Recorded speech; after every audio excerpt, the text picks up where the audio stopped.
Et bonjour à toutes et bonjour à tous. Donc Dominique Coste, président de la Chambre de commerce et d'industrie. J'ai le plaisir avec M. Price, directeur de la VDT, de vous accueillir au siège de la CCI Aveyron, puisque pour certains d'entre vous, vous découvrez peut-être ce nouvel amphithéâtre et ce nouveau siège. Donc on a souhaité construire l'agrandissement de la CCI. Ici, traditionnellement, c'était la formation. Je vous rappelle qu'on a plus de 2000 jeunes par an en formation et donc 82% en alternance dans nos entreprises. Et pour tous, vous tous qui êtes des collectivités ou des chefs d'entreprise, vous connaissez les difficultés de recrutement sur le département de l'Aveyron. Donc la CCI amène sa pierre aussi à cette problématique en essayant de former des jeunes et de les garder sur notre territoire. Comme je dis souvent, former ici pour travailler ici, c'est ce qu'on essaye de faire à la CCI Aveyron. Donc aujourd'hui, vous êtes dans une problématique nouvelle par rapport aux nouvelles lois climat, par rapport aux aménagements qu'on doit faire sur les bâtiments publics, donc la loi éco-énergie tertiaire. Donc Stéphanie Séjourné, qui pilote à la CCI Aveyron toutes ces discussions et toutes ces problématiques, sera à votre disposition. Merci Stéphanie de piloter cette réunion. Donc on est, et on l'a bien entendu hier soir dans un débat que nous avons écouté, cette problématique de l'énergie, de l'écologie et des réductions de gaz à effet de serre est quelque chose qui va nous préoccuper, puisque dans cette loi, il y a 3 échéances, 2030, 2040, 2050, donc avec des échéances et des engagements à tenir au niveau des entreprises. Et moi, au niveau du transport, il va falloir aussi que je m'en préoccupe, puisque le transport est dans le tertiaire et que le transport est aussi concerné et que notre bâtiment fait 3000 mètres carrés. Donc, il faudra aussi qu'on s'en préoccupe comme vous tous ici. Donc, moi, je vous accueille avec plaisir encore une fois à la CCI de l'Aveyron. On est dans une problématique aujourd'hui qui est celle de l'énergie. Sachez que la CCI, au travers de la formation professionnelle continue et au travers de tous les webinaires, toutes les réunions qu'on fait toute l'année, on essaye de prendre en charge ou de prendre en compte toutes les préoccupations que les chefs d'entreprise vous avez aujourd'hui et les collectivités aussi, puisque bon, on signe des pactes avec les collectivités, justement pour être à vos côtés. J'ai signé la semaine dernière le pacte collectivité avec Aubrac Viaden, avec Jean Valadier, la semaine d'avant avec Karine et Clément pour le pays Ségali. Donc, que la CCI soit aux côtés des collectivités, j'y tiens absolument. Moi, j'ai 3 mots dans mon engagement CCI, c'est proximité, partenariat et engagement. Avec ces 3 termes, je pense que si on arrive à développer ces 3 termes, on est dans la vocation de la CCI auprès de vous tous, des chefs d'entreprise et des collectivités. Alors, encore une fois, bon travail. Je crois que il faut qu'on s'imprègne de ces nouvelles mesures pour pouvoir les décliner dans nos entreprises et aussi dans nos bâtiments publics. Donc, je vous souhaite à tous d'abord un excellent accueil. Encore une fois, la CCI est à votre disposition et travaillez bien. Monsieur Price, je vous laisse continuer. Merci beaucoup, Monsieur le Président. Alors, donc Joël Price, directeur départemental des territoires de l'Aveyron. Et donc, bien évidemment, mes premiers mots sont à votre intention, Monsieur le Président de la CCI. Donc, d'une part, parce que je vous remercie de nous prêter les locaux, mais également parce que vous êtes un partenaire actif dans la tenue de cette réunion d'information qui est consacrée donc au dispositif énergie tertiaire. Donc, ce dispositif qui se met en place et donc que nous engageons en termes d'application cette année en 2022 dans l'Aveyron trouve au départ son origine dans la loi du 12 juillet 2010 qui portait engagement national pour l'environnement. C'est la fameuse loi dite Grenelle 2. En termes d'application, c'est plutôt la loi pour l'évolution du logement, de l'aménagement et du numérique, donc dite loi Elan du 23 juillet 2019, qui introduit maintenant cette obligation d'économie d'énergie pour les bâtiments, notamment à usage tertiaire, donc par ce dispositif d'éco-énergie tertiaire, donc qui nous sera présenté aujourd'hui. Ce dispositif donc correspond à une obligation réglementaire qui engage les acteurs disposant de bâtiments tertiaires vers la sobriété énergétique. Cette obligation, elle impose une réduction progressive. Donc, le président de la CCI vient de le rappeler, de la consommation d'énergie dans les bâtiments à usage tertiaire. Et tout cela, bien sûr, c'est pour lutter contre les effets du changement climatique et améliorer la résilience. Ça fait partie des termes et du vocabulaire qu'on utilise de plus en plus. Et en fait, pour parvenir à ces objectifs-là, en fait, on se rend compte que les actions déployées, elles iront bien au-delà je dirais, de la simple rénovation énergétique. Et je suis bien prudent quand je dis la simple rénovation énergétique, parce que vous tous qui y êtes confrontés, vous savez bien toutes les difficultés déjà que ça peut représenter dans ces chantiers, ces coûts aussi, la réflexion sur les investissements. Donc, ces actions, elles vont concerner aussi la qualité, l'exploitation des équipements, le comportement des usagers. Et bien évidemment, ça concerne les bâtiments du secteur public et du secteur privé. Et donc, nous, en tant que secteur public, nous sommes aussi engagés dans ce travail, dans cet effort, dans cette réflexion, parce que notamment l'État ne dispose pas forcément de bâtiments qui sont toujours d'une sobriété énergétique exemplaire. Bien au contraire, on a parfois dans le patrimoine immobilier de l'État des bâtiments qui sont anciens et qui, pour certains, relèvent de la passoire énergétique. Donc, l'État, lui aussi, est concerné par cet effort à conduire et il se doit de s'engager dans cette voie-là, lui aussi, en tant que service et donc disposant de bâtiments à usage dit tertiaire. Donc, je ne rentre pas dans les détails puisque vous savez que c'est les bâtiments de superficie, alors je vais dire de 1000 mètres carrés, après on rentrera sur les parties, les ensembles de bâtiments. Et donc, cette partie-là va vous être présentée et les 3 phases d'engagement 2030, 2040 et 2050 également, donc dans un premier temps par l'ADREA qui fera une présentation générale du dispositif. Et puis ensuite, la DDT vous présentera l'observatoire qui est piloté par l'ADEME, puisque l'ADEME a été chargé de mettre en œuvre cet outil réglementaire de suivi des obligations au travers d'une plateforme qui s'appelle Opéra, ou Opérat, je ne sais pas s'il faut prononcer le T, donc qui est l'Observatoire de la performance énergétique et de la rénovation et des actions du tertiaire. Voilà. Donc là, aujourd'hui, c'est une première réunion d'information. On a associé normalement les services techniques de toutes les communes et communautés de communes du département qui ont été invités. Également les conseillers en énergie, donc des communautés de communes, du CIEDA, le parc naturel régional des Grands Causses et le parc naturel de Gaurin ont également été invités, et les PETR. Et puis, avec la CCI, donc bien évidemment, la CCI s'est occupée de solliciter parmi ses ressortissants, entre guillemets, les assujettis pressentis à cette obligation réglementaire. Voilà. Donc, c'est une première réunion d'information. Il y aura peut-être besoin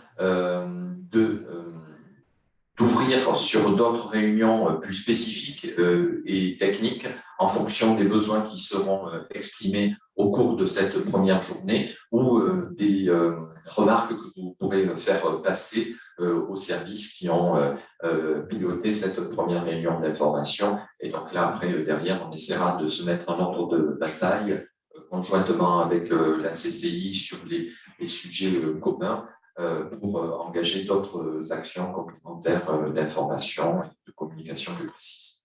Voilà, mais je vous remercie de votre attention et puis je propose qu'on passe aux présentations s'il n'y a pas de mots ou de demandes de questions préalables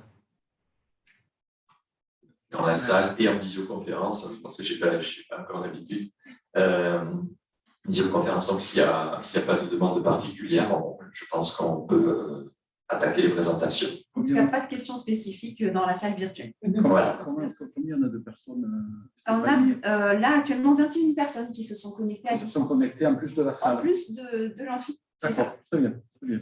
Bon, allez, bonne réunion à tous. Merci.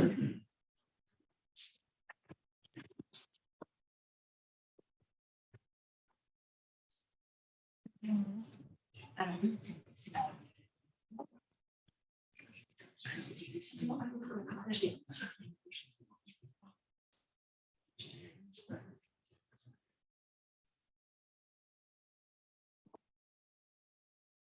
C'est bon. Madame Faure, c'est bon, vous pouvez lancer votre présentation.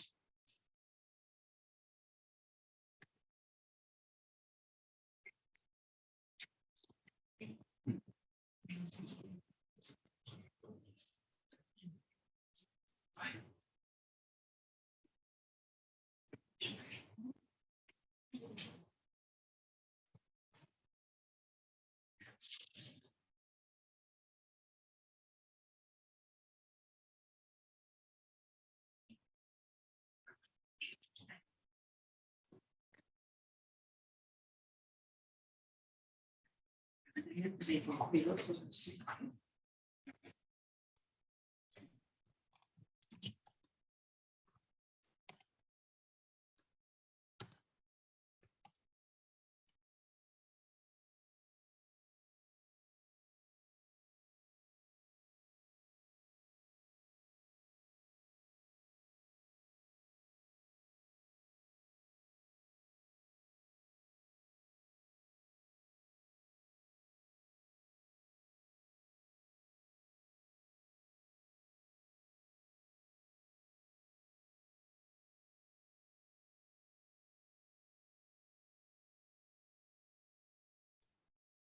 C'est bon. Allô?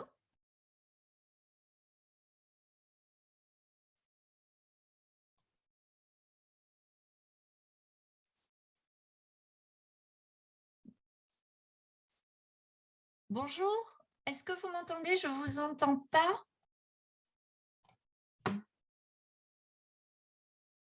Ah, c'est bon. Est-ce que vous m'entendez? Je n'ai pas de... Je ne sais pas si vous m'entendez. Ah oui, très bien. Bon, mais parfait. Donc, bon, mais je pense que tout le monde m'entend.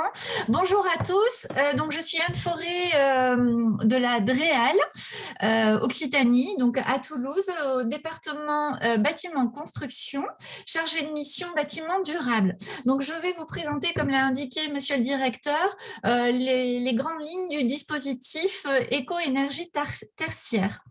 Donc voilà le sommaire. Pourquoi est-ce que c'est une obligation? Quels sont les bâtiments qui sont concernés par ce dispositif? Les principes du dispositif et le calendrier de mise en œuvre, ainsi que les outils d'accompagnement. Pourquoi est-ce que c'est une obligation?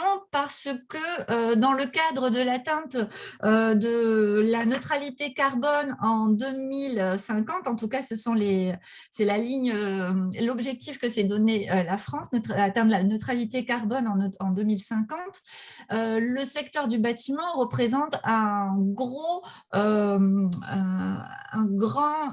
foyer d'économie d'énergie. Effectivement, alors le secteur du bâtiment, c'est-à-dire bâtiment résidentiel plus tertiaire, c'est 46%. 46% de la consommation énergétique en France. Ensuite, c'est le transport. Et il représente un quart des émissions de gaz à effet de serre. Plus précisément, pour ce qui est du bâtiment tertiaire, donc il y a, on voit ça représente 973 millions de mètres carrés en France, donc c'est énorme. La tendance est en plus à la hausse. En 2013, c'était 940 millions de mètres carrés. En 2015, c'était 960 millions de mètres carrés. Et en 2018, donc ça c'est les chiffres de 2018, c'est 973 millions de mètres carrés. Et donc, les bâtiments tertiaires, c'est un tiers de la consommation d'énergie des bâtiments, de l'ensemble du secteur bâtiment. Donc, il y a une source d'économie d'énergie qui est importante.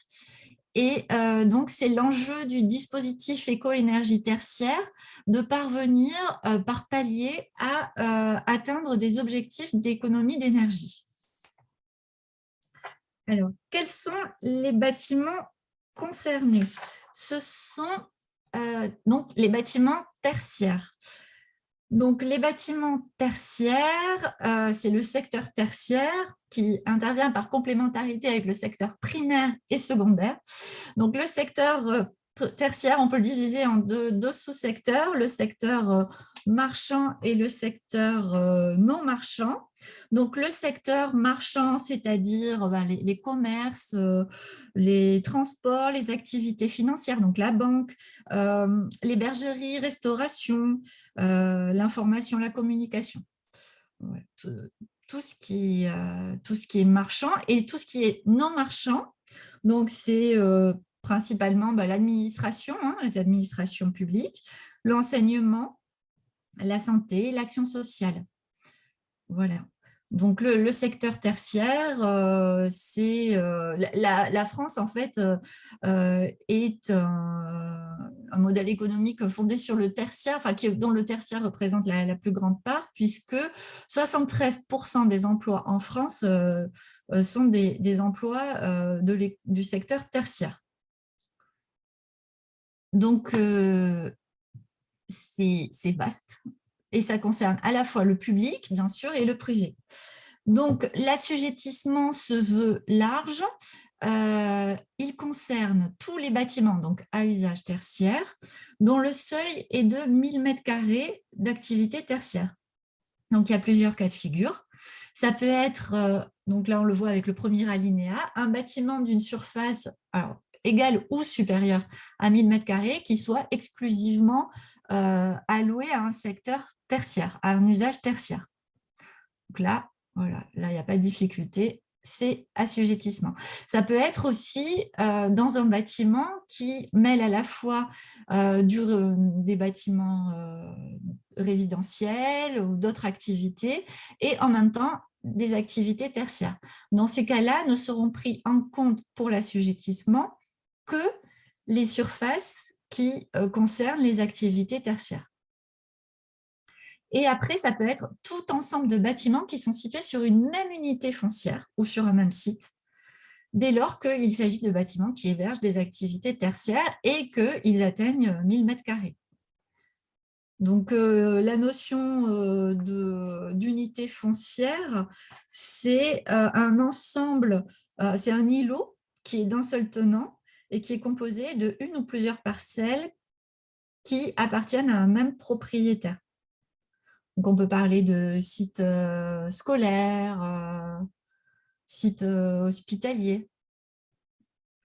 Donc, voilà, et ça peut être, comme je le disais, activité tertiaire publique ou privée. Ce dispositif se veut être large, le plus englobant possible, pour que l'effort soit plus important, forcément. Et donc, il comporte peu d'exceptions. Donc, ce sont les constructions provisoires, donc de moins de 2 ans, voilà, les lieux de culte et les activités à usage à des fins de défense, de sécurité civile, de sûreté intérieure. Donc, ceux-là sont exclus. Les principes du dispositif. Donc, c'est un dispositif ambitieux, on va voir dans les atteintes des objectifs dans les diapositives suivantes. Ambitieux aussi parce que il essaie vraiment d'englober beaucoup de bâtiments avec peu d'exemptions. Cela concerne toutes les énergies, donc énergie, gaz, électricité, renouvelables, qui sont facturées, et c'est les énergies finales qui est facturée à la fin, quoi. La consommation des consommations d'énergie. Et toutes les parties prenantes sont concernées, donc les propriétaires ou les preneurs à bail, les publics, comme le privé. Ambitieux, donc parce qu'il y a des objectifs par palier jusqu'à 2050, donc 2050 étant, le but étant l'atteinte de la neutralité carbone, voilà, de la France. Donc, c'est pour ça que les objectifs sont prévus jusqu'en 2050. Et ce dispositif s'appuie sur une plateforme qui s'appelle Opérat, qui est à la fois un centre de ressources et un centre de déclaration en ligne de ses consommations et d'atteinte des objectifs. Donc, les objectifs, quels sont-ils? Donc, le but est de réduire progressivement, donc jusqu'en 2050, la consommation énergétique des bâtiments donc tertiaires qui sont assujettis. Assujettis, ça veut dire qu'ils font partie, ils sont concernés par les dispositions de ce dispositif éco-énergie tertiaire. Donc, 40% d'économie d'énergie en 2030, 50% en 2040, 60% en 2050. Et ces diminutions de consommation d'énergie se font par une année de référence qui doit être choisie par le gestionnaire, qui est située entre 2010 et 2019. Voilà, elle ne peut pas être antérieure à 2010. C'est une année choisie entre 2010 et 2019. Et par rapport donc à des consommations finales. Voilà, ce qui est disponible sur la facture, hein, puisque ce sont les énergies facturées. Donc ça, ce sont les objectifs par rapport à une situation de référence en 2010. Voilà, par rapport à... C'est un objectif qu'on va dire en valeur relative. C'est-à-dire cela concernera plutôt les bâtiments qui n'ont pas fait l'objet de beaucoup de travaux d'économie d'énergie. Dans ces cas-là, l'atteinte de ces objectifs sera plus facile et donc le gestionnaire s'orientera vers cette atteinte de consommation en valeur, d'objectifs de consommation en valeur relative. Il y a également la possibilité pour d'autres bâtiments qui auraient fait l'objet de travaux d'économie d'énergie conséquents, d'atteindre une valeur absolue, donc voilà, atteinte par décennie, donc c'est pareil, hein, c'est 2030, 2040 et 2050, les paliers sont identiques, une consommation d'énergie seuil qui est définie donc dans la plateforme Opérat en fonction de l'activité du bâtiment. Voilà, donc c'est un choix qui est fait au gestionnaire de choisir soit d'atteindre des objectifs en valeur relative, soit d'atteindre les objectifs en valeur absolue. Donc, c'est des orientations que le gestionnaire peut faire. Le tout, c'est qu'il les atteigne.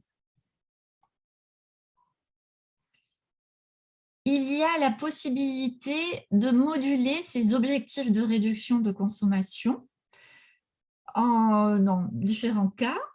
S'il y a des contraintes techniques, architecturales ou patrimoniales, voilà, qui s'opposent à, par exemple, dans le cas de figure d'un bâtiment à forte valeur patrimoniale, l'impossibilité de faire une isolation thermique par l'extérieur. Donc, voilà, ça peut être une dérogation, des contraintes techniques qui ne permettent pas de faire les travaux nécessaires pour atteindre ces objectifs. Donc, à l'appui d'un dossier technique, il y a la possibilité de moduler les objectifs. Les objectifs, ils sont aussi modulés en fonction de l'activité.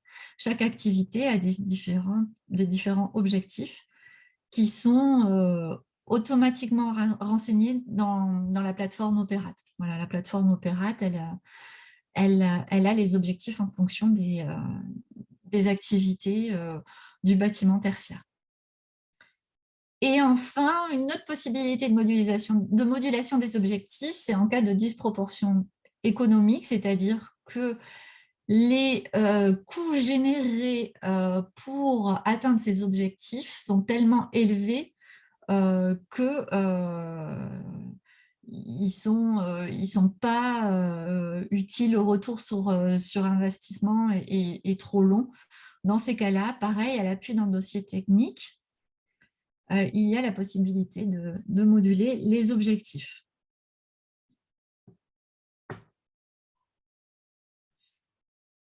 Alors, je m'aperçois que la diapositive est un peu tronquée. Bon, c'est la fin des phrases. Tous les usages du bâtiment et toutes les parties prenantes du bâtiment sont concernées, comme le disait monsieur le directeur. Effectivement, ça va jouer, les interventions pour atteindre ces objectifs vont jouer sur l'enveloppe, la structure du bâtiment pour l'isoler. Mais ça va être aussi intervenir sur les usages de la part des usagers, comment améliorer, lutter contre le gaspillage. Donc ça peut passer par la mise en place de capteurs, de détecteurs de présence, de variateurs d'éclairage, d'équipements connectés. La mise en place aussi dans les modalités d'exploitation, les équipements, la mise en place de matériel électrique moins consommateur, des chaudières plus performantes.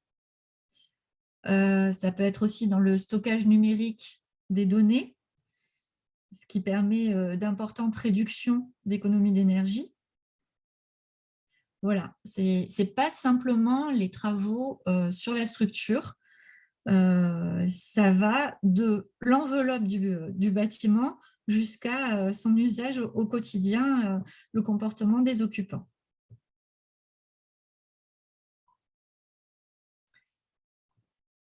Donc, pour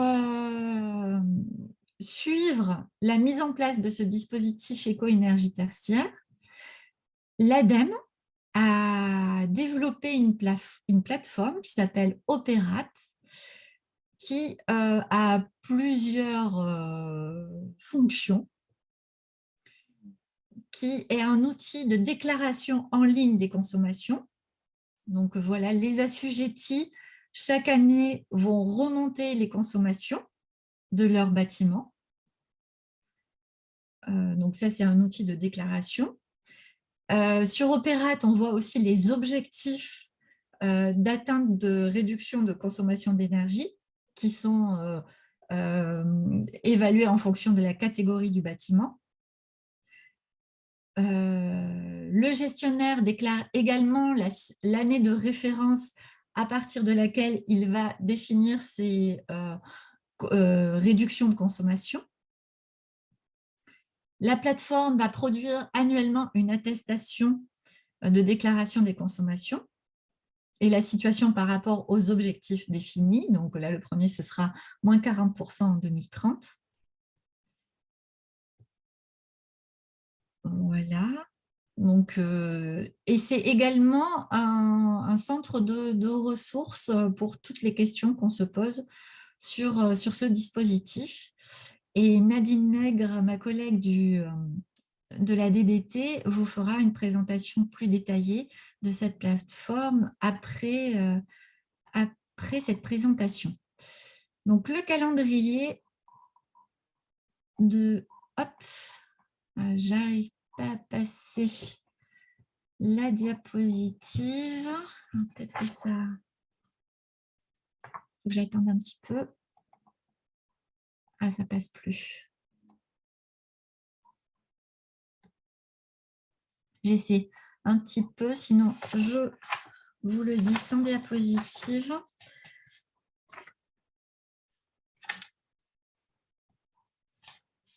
Non, ça passe pas. Donc, le calendrier de mise en œuvre de ce dispositif, donc il est déjà en vigueur, hein, le dispositif éco-énergie tertiaire, qu'on appelle aussi DEET. Aujourd'hui, les assujettis, c'est-à-dire les gestionnaires qui sont soumis à la réglementation de ce dispositif, peuvent créer leur compte, saisir leur année de référence et voir le calcul des objectifs.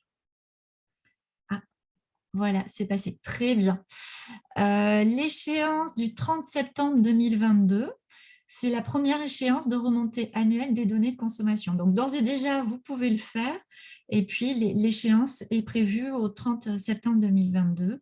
Voilà, de remontée des données de consommation, donc 2020-2021 sur la plateforme Opérate, et la déclaration de l'année de référence qui doit être prévue entre 2010 et 2019. Au 30 septembre 2027, c'est 2022 plus 5 ans, c'est-à-dire c'est la date butoir pour soumettre le dossier technique de demande de modulation des objectifs pour la première décennie, c'est-à-dire jusqu'en 2030, en cas de disproportion économique. C'est ce qu'on avait vu, si vraiment les coûts de mise en place sont trop élevés. Donc, ça se fait à l'appui d'un dossier technique. Et effectivement, il faut que ce soit produit au plus tard le 30 septembre 2027. Et 2031, donc ce sera la première décennie, voilà, d'objectifs. On avait vu, c'était 2030, la mise en place du dispositif a pris un petit peu de retard. Du coup, fin 2031, c'est le premier palier d'atteinte des objectifs, voilà, de la première décennie qui doit être égale à 40% d'économie d'énergie. Les outils d'accompagnement. Donc, là, dans le calendrier, je disais que la date butoir, c'est le 30 septembre 2022. L'idée, c'est que l'année 2022 soit une année de pédagogie, de sensibilisation, et il n'y aura pas de sanctions à partir du 1er octobre 2022. Voilà, l'idée, c'est que les assujettis, déjà, le sachent, et renseignent et se familiarisent avec cette réglementation et réfléchissent aux moyens d'atteindre les objectifs. Voilà, donc 2022, c'est une année d'apprentissage pour s'informer, passer à l'action, se familiariser avec l'outil Opérate où se font les déclarations, rassembler aussi toutes les données de consommation et réfléchir à l'année de référence. Donc, c'est vraiment la pédagogie. Sur Opérate, vous verrez, il y a beaucoup d'outils, de supports pour éclairer sur cette réglementation. Voilà, donc ça, c'est les ressources en ligne sur Opérate. Donc, j'y vais, je vous le dis assez rapidement parce que je sais que Nadine, derrière, va en parler. Mais ce qu'il faut retenir, c'est que notamment, il y a une foire aux questions qui est en ligne, qui peut être imprimée, qui fait 63 pages, qui est vraiment très dense, qui répond à beaucoup de questions très précises et qui est vraiment très, très utile pour éclairer sur pas mal de questions qui peuvent être posées sur ce dispositif. Donc, Opérate, c'est un outil effectivement de déclaration et également de ressources. Il y a beaucoup de documents extrêmement bien faits pour confronter voilà, les différents cas auxquels vous pouvez être soumis. Merci de votre écoute. Alors, je n'ai pas du tout le retour micro.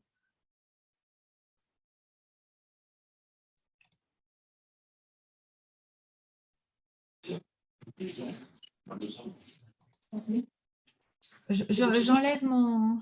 Vous pouvez garder votre partage d'écran si vous le souhaitez. On va peut-être traiter des premières questions là, suite à votre présentation. Alors, pour les personnes qui sont à distance, c'est le luxe, je vous ai autorisé à rouvrir votre micro. Donc, n'hésitez pas à en profiter si vous souhaitez poser des questions ou intervenir. Nous sommes à votre écoute. En fait, vous avez la priorité. On proposera ensuite aux personnes dans l'entreprise de poser également des questions. Oui, bonjour, vous m'entendez ou pas? Oui, on vous entend parfaitement. Oui, vous pouvez bonjour. vous présenter, s'il vous plaît. Nicolas Foulquier, Actia Télécom à Millau. J'ai envoyé une question sur la discussion à Madame Faure. Nous suivons un peu ce décret depuis quelques temps. Je découvre un nouveau point là, que je ne connaissais pas, qui est la notion de modulation possible en fonction des contraintes techniques et du coût financier que ça pourrait apporter. Est-ce qu'il faut comprendre que les objectifs de moins 40, moins 50, moins 60% ne sont pas applicables? Il faut que l'on se fixe des pourcentages autres justifiés techniquement. Comment se passe cette modulation?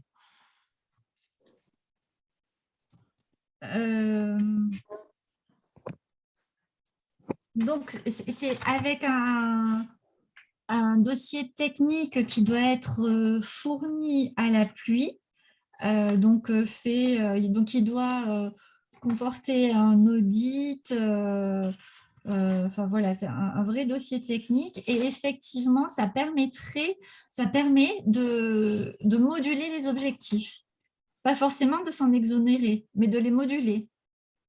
On peut se dire, on n'atteindra pas les moins 40, donc on se fixe un objectif à moins 20, moins 10 ou autre. C'est comme cette modulation, c'est ce qu'il faut comprendre. Voilà, avec des justificatifs, quoi. Vraiment des justificatifs En fait, étayés. on avait fait un audit énergétique de nos bâtiments il y Oui. a 2-3 ans. On nous avait remis un dossier avec les coûts pour remplacer les anciens double vitrage alu avec des solutions plus contraignantes. Et puis, on avait un tableau de retour sur investissement associé qui était de 20, 30, voire plus en fonction des solutions proposées. Oui.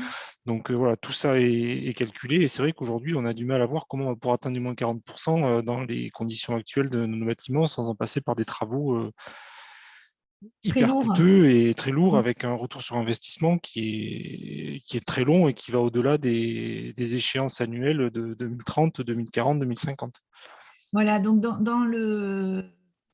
une des foires aux questions, le coût disproportionné par rapport aux bénéfices attendus, donc là c'est la disproportion économique, il faut que le temps de retour sur investissement soit supérieur à 30 ans pour les actions sur l'enveloppe, donc l'isolation, 15 ans pour les travaux de renouvellement des équipements énergétiques, et 6 ans pour la mise en place de systèmes d'optimisation et d'exploitation des systèmes et équipements visant la gestion, la régulation et l'optimisation en exploitation des équipements énergétiques. Donc, il faut qu'on récupère la foire aux questions pour avoir Oui, ce détail-là. alors faut comprendre. ça vous le verrez. Alors, c'était dans ma diapo. Alors, attendez. Oui, j'ai vu sur la plateforme Opéra, j'ai compris. Oui, sur la plateforme Opéra, là, je ne sais pas si vous voyez la… Oui, je la vois, j'ai vu qu'il y a marqué foire aux questions dans décrypté au milieu. Alors, là. il y a une foire aux questions et surtout, là, vous voyez ma main? Oui, oui. Donc, c'est là, ce sont des supports très bien, vraiment très bien faits avec des schémas qui reprennent, si vous voulez, la foire aux questions, mais avec des visuels. Donc, c'est bien plus compréhensible. Donc, il y a sur l'assujettissement, l'entité fonctionnelle et les objectifs. Et donc, c'est dans ces objectifs que sont traités la modulation, notamment. Et donc, c'est là où vous voyez cette réponse. Ce sera complété. Ils ne sont pas exhaustifs encore, il y en aura d'autres. Il y aura comment construire un plan d'action, financer le plan d'action, organiser les relations bailleurs-locataires. Voilà. Donc là, effectivement, vous voyez ces précisions. Et comment constitue un dossier technique? Ils indiquent qui peut réaliser le dossier technique. C'est un prestataire ou un personnel qui justifie des compétences en énergie et bâtiment. Voilà. Donc, c'est pour dire qu'il faut que ce soit un archi, soit un bureau d'études, soit un prestataire externe ou interne et qui a les compétences. Voilà. Et ça doit comprendre une étude énergétique, un programme d'action avec des budgets pour atteindre les objectifs qui ont été analysés, une note de justification, et une note de calcul de temps de retour en cas de coût disproportionné. D'accord. Donc, nous, on a commencé à solliciter un externe qui est Bureau Veritas pour nous accompagner sur cette démarche-là au niveau groupe et je suppose qu'il a la compétence et le droit, j'ai envie de dire, la valeur d'établir ce rapport. Enfin, j'espère. On n'a pas encore rentré à ce niveau de détail avec lui, mais… Ouais. Donc, prestataire externe répondant aux exigences de l'article 2 de l'arrêté du 24 novembre 2014 relatif aux modalités d'application de l'audit énergétique. Donc, on discutera avec lui. C'est vrai que c'est un élément nouveau là, que je n'avais pas aperçu et il faudra qu'on en discute, on va voir ce qu'il pourra nous proposer à travers la démarche, l'accompagnement qu'il va nous faire. D'accord. Très bien, merci. Oui, Isabelle Barbeau, bonjour à la communauté de communes de Millau. Vous m'entendez? Oui. Oui. J'ai une question, moi, parce que par rapport à l'année de référence dans ces nouvelles réglementations, finalement, j'ai l'impression que ça pénalise un peu ceux qui avaient entamé des démarches avant. Et du coup, notamment, nous, on a un gros bâtiment là, de pépinière d'entreprise. Et on avait effectivement commencé à faire un diagnostic, un audit énergétique, je ne sais plus, en 2005-2006. Et on a engagé des actions d'isolation avant 2010. Donc, du coup, le bénéfice qu'on en a eu et disons, le processus vertueux, finalement, ne va pas être pris en compte si on doit prendre une année de référence de 2010. Donc, comment on fait là? On peut pas remonter plus haut. Alors, donc, s'il y a des travaux qui donc ont été réalisés donc, sur votre pépinière d'entreprise, enfin votre bâtiment, donc dans ces cas-là, il vaut mieux s'orienter vers la valeur absolue. Oui. Voilà, donc c'est une valeur maximale de consommation. C'est-à-dire que c'est pas… donc si elle est pas loin d'être atteinte, les travaux à réaliser seront moins élevés. Vous voyez, c'est une valeur seuil, en fait. C'est une valeur, du coup, au mètre carré, quoi. Alors oui, kilowattheure au mètre carré. Oui, par mètre carré par an. Donc, D'accord, c'est une valeur seuil. Donc, à voir comment vous vous situez par rapport à cette valeur. Mais pour vous, effectivement, c'est plus intéressant qu'une valeur relative par rapport Voilà, à une année de référence. L'année de référence, c'est pour les valeurs relatives, c'est-à-dire voilà, un bâtiment qui n'a pas fait l'objet de beaucoup de travaux. Voilà, c'est ça. Bon, ils prennent une année de référence entre 2010 et 2019, et après, voilà, la première étape, c'est moins 40%. Tandis que pour un bâtiment qui a fait plus de travaux, c'est une valeur seuil qui est déjà déterminée en fonction de la catégorie et l'activité de votre bâtiment. D'accord. Et la particularité un peu compliquée, c'est que pour calculer aussi les consommations, c'est que par définition, là, notre bâtiment, il est avec des locataires qui ont certaines activités artisanales, donc peut-être on ne les prend pas en compte, et puis d'autres tertiaires, admettons. Et du coup, ça va être dans la collecte des consommations que ça va être un peu compliqué. Oui. Voilà, Oui. mais bon. OK. Ouais. Merci. Bonjour, vous m'entendez? Oui. Oui, Yves Chagnier, Société Nutergia. Donc nous, on a deux cas en fait. On a un premier bâtiment qui est quasiment à refaire en fait, un bâtiment tertiaire. Mais par contre, là, ma question était surtout pour le deuxième. On a créé un éco-laboratoire il y a 5 ans à Cossé-Diège de 7500 mètres carrés avec au final qui est en bâtiment basse consommation avec tout un tas de spécificités qui lui permettent en fait de consommer au minimum. Et en fait, c'est comment on envisage les objectifs demain face à ces bâtiments-là qui sont récents. Je pense que ça recoupe un peu la question précédente, c'est-à-dire que si vous avez déjà vraiment un bâtiment performant, à voir si vous n'avez pas déjà atteint la valeur absolue, l'objectif de valeur absolue. Ok, oui, parce qu'effectivement, quand on faisait le calcul à 40%, ça devenait compliqué, là, par exemple. Ah oui. Ça, c'est vraiment pour les bâtiments qui, comme votre premier bâtiment peut-être, ça, c'est sûr. Celui-là, voilà, oui.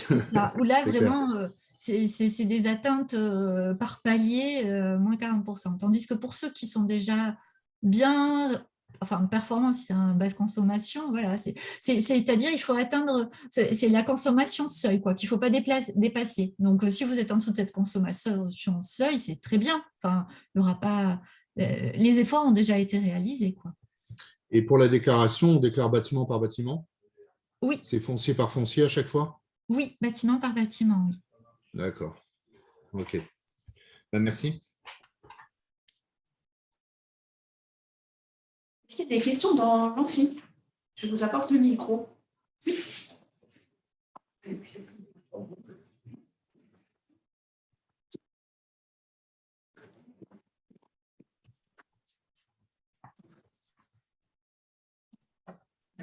Bonjour, je suis Patricia, gérante de l'hôtel des Tours à Rodez. J'ai vu qu'il y avait donc évidemment des leviers au niveau du bâtiment, mais aussi de l'exploitation. Est-ce qu'il faut faire deux inscriptions différentes sur votre plateforme dans ce cas de figure? Quand on est et propriétaire du bâtiment et exploitant du fonds, ça sera un seul et même dossier. Ce sera un seul et même dossier. D'accord. Oui. Merci.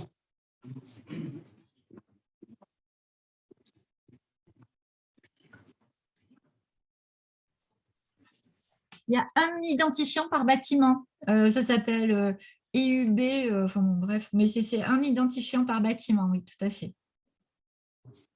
Bonjour, Sabine Lizard, Rodez Agglomération.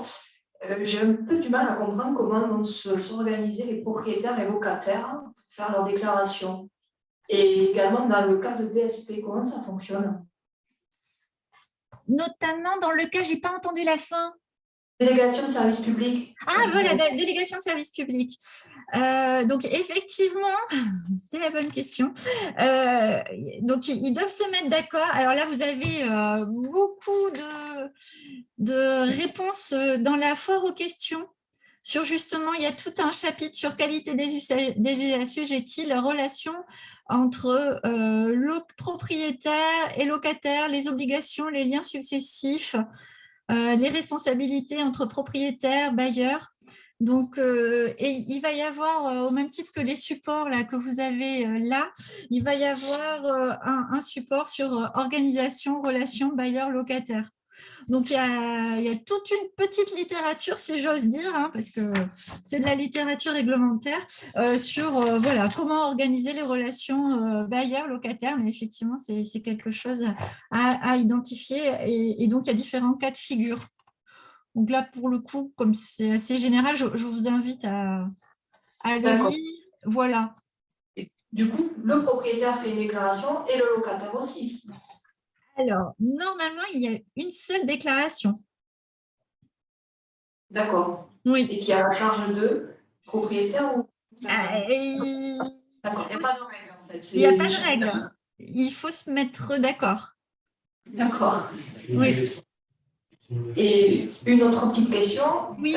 Au niveau des pénalités, c'est par site si l'atteinte des objectifs ne sont pas atteints ou c'est par propriétaire? Enfin, si on est propriétaire de X sites, c'est mutualisé ou...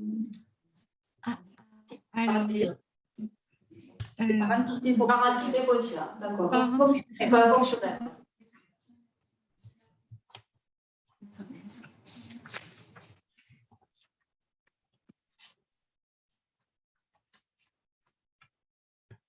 Bonjour, je m'appelle Frédéric Berry, je travaille à la CCI.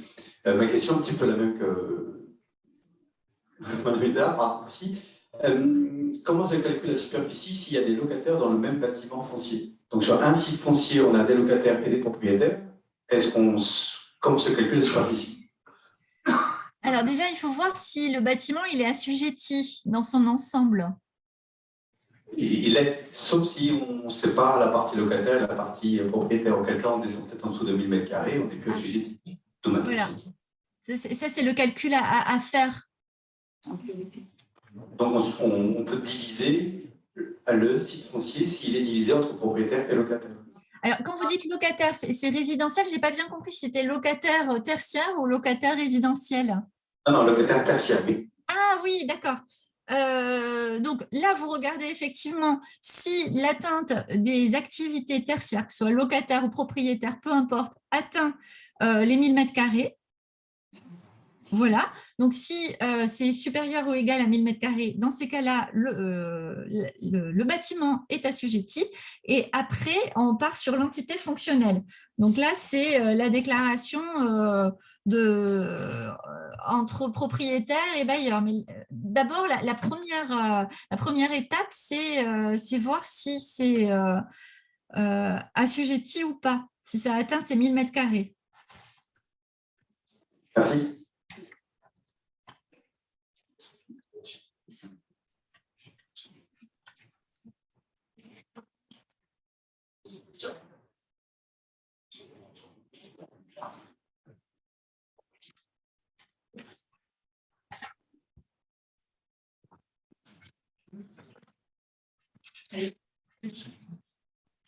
Bonjour, Stéphanie Gabrolier, conseil départemental. Juste pour résumer, donc, quand on va faire la déclaration de l'ensemble de nos bâtiments, par bâtiment, on va pouvoir choisir une année de référence et la valeur absolue ou la valeur relative par bâtiment. C'est au cas par cas de chaque bâtiment. Tout à fait. Que c'est en fonction de la consommation énergétique de votre bâtiment, oui. Tout à fait. Donc, voilà, c'était juste la précision, c'est bien au cas, pas par bâtiment, oui. Pas dans l'ensemble des bâtiments du département. Non, ce serait compliqué pour vous notamment. Hein. Non, c'est par entité fonctionnelle. Mais on va voir.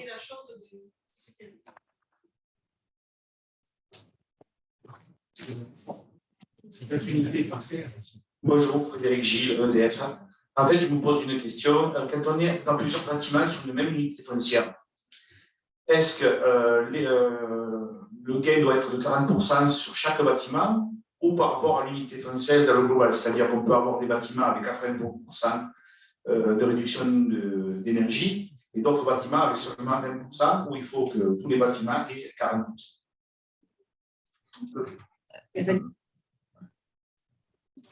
Anne, moi, je dirais que c'est par bâtiment aussi. Hein. Je peux me permettre. Parce qu'en fait, je vous pose ces questions parce que j'ai été surpris sur le site. J'ai vu que c'était 40% d'économie sur l'unité foncière. Donc, c'est pour ça que je pose la question, parce que je trouve ça surprenant, moi également. Oui. Profite pour vous poser cette question. Oui. Pardon, je ne sais pas, on ne m'entend pas, moi, là. Juste.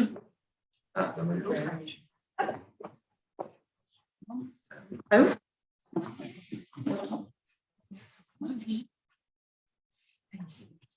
Bon,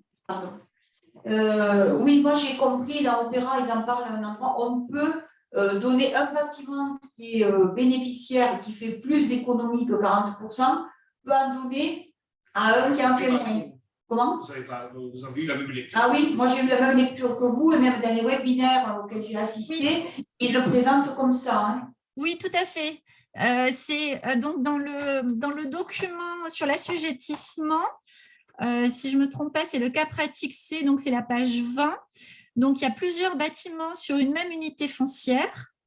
Donc, par exemple, donc on a une parcelle, hein, une unité foncière, un bâtiment A d'entreprise de bureau et un autre bâtiment donc, qui est, ils sont sur la même unité la même unité foncière, mais ils sont isolés l'un de l'autre. Hein, enfin, c'est pas un seul et même bâtiment, c'est vraiment deux bâtiments distincts, qui est également une autre entreprise. Et dans ces cas-là, la vérification de l'assujettissement se fait à l'échelle de l'unité foncière et donc de l'ensemble des bâtiments. Je ne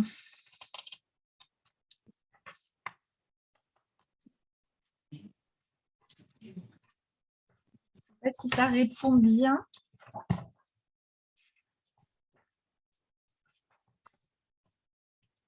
Il y a pas des comptables aussi énergétiques pour chaque bâtiment.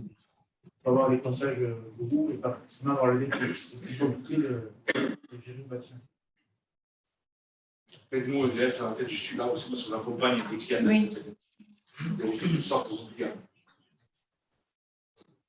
On va peut-être en choisir. Oui.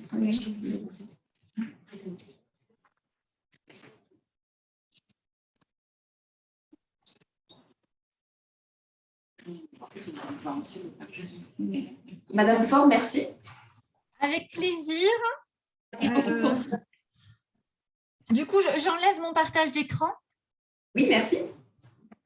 Anne, si tu peux rester, parce que c'est les questions, après, on va préciser certaines choses. Oui, bien sûr.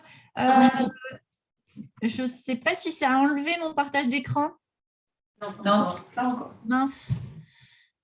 Hop, arrêtez. Oui, c'est bon.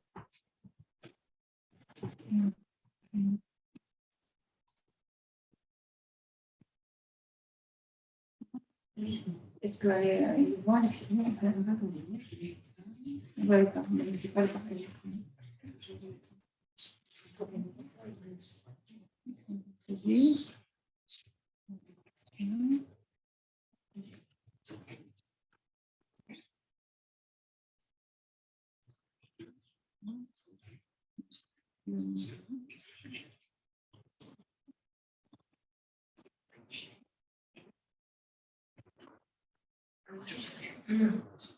J'ai plus accès à mon truc.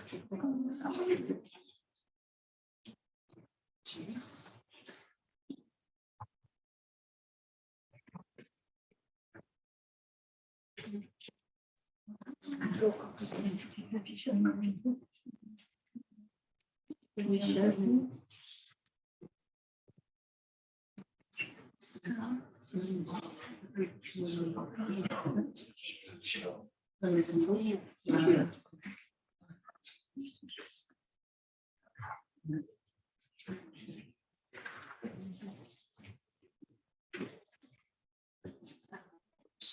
J'ai encore la présentation. J'ai encore la présentation de Anne. Je crois qu'il faut que. En tout cas, sur les écrans qui sont projetés, c'est bon. Hein. Sur les écrans projetés, vous êtes bon, vous, de votre côté. Ok, donc ça doit être juste.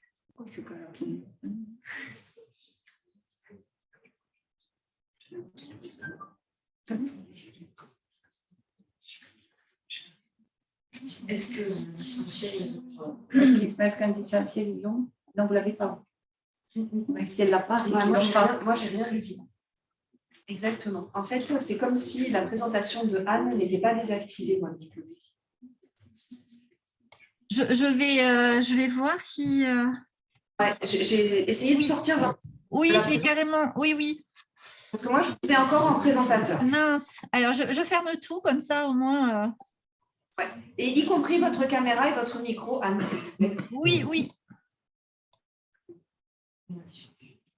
Dans la discussion, non, pas. Pour l'instant, ils ne me disent rien du tout. Je vois discussion 17-18, au moins, il y a des gens qui parlent dans la discussion.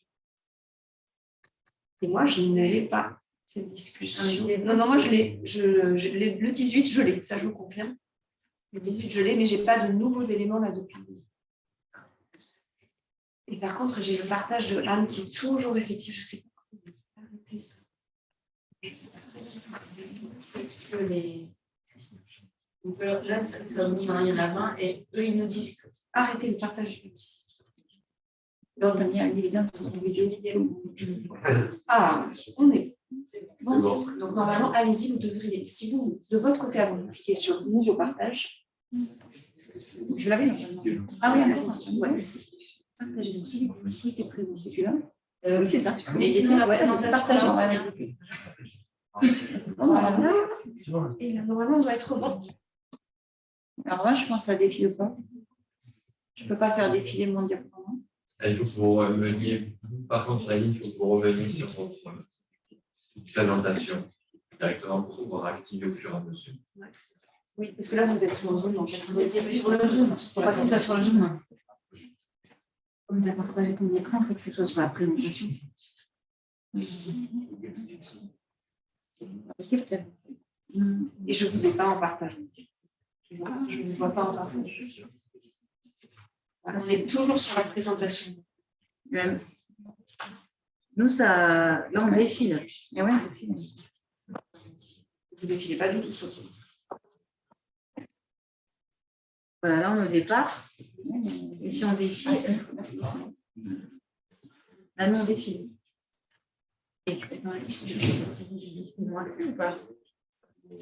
Alors, ce serait le nom qui aurait planté.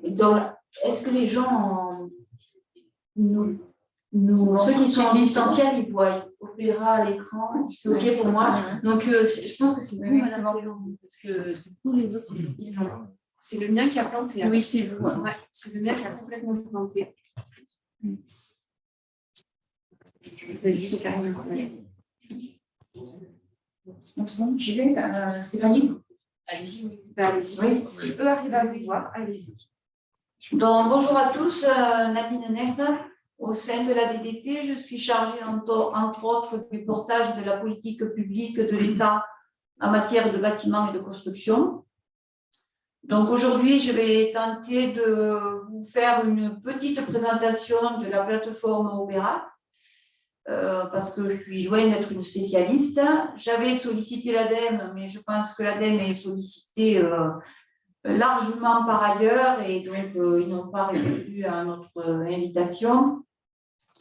Donc voilà, je vais vous faire une présentation une première présentation, on va dire, et si par la suite la nécessité se fait sentir d'avoir quelque chose de plus précis, on essaiera de refaire une présentation.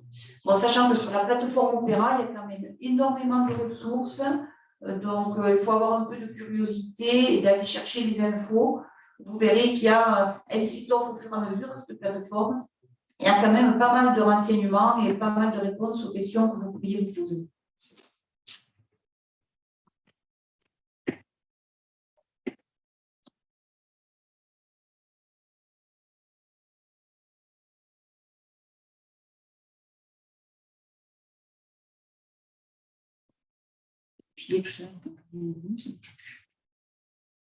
Karine, Moscou. Juste un petit peu quoi dessus. Karine, ça défile plus.